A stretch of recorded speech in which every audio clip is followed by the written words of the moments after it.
Mitsubishi പെജറോ എന്ന് പറഞ്ഞാൽ പുതിയൊരു വണ്ടിയല്ല നമുക്കറിയാം. പക്ഷേ ഒരുപാട് ആൾക്കാരുടെ ഒരു ഫേവറേറ്റ് ലിസ്റ്റുള്ള വണ്ടികളിലൊന്നാണ് പെജറോ.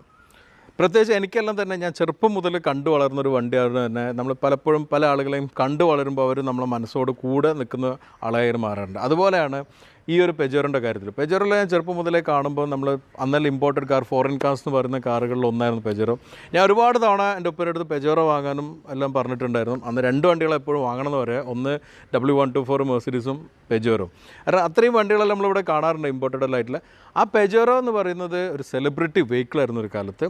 ഇതിനെക്കുറിച്ചെല്ലാം ഞാൻ ഡീറ്റെയിൽ ആയിട്ട് പറയാം. പക്ഷേ ഇന്ന് ഈ ഒരു എപ്പിസോഡ് കൊണ്ടുവരാൻ കാരണം എന്താ വെച്ചാൽ മിത്സുബിഷി പെജറോൻ്റെ പ്രൊഡക്ഷൻ അവസാനിച്ചു. പെജറോ ഇസ് ഡൈയിങ്. സങ്കടകരമായൊരു കാര്യമാണ്. അതുകൊണ്ട് തന്നെ ഈ ഒരു എപ്പിസോഡ് എന്ന് പറഞ്ഞാൽ a tribute to Mitsubishi Pajero എന്ന രീതിയിലാണ് ഞാൻ കൊണ്ടുവന്നിട്ടുള്ളത്. Welcome to fly.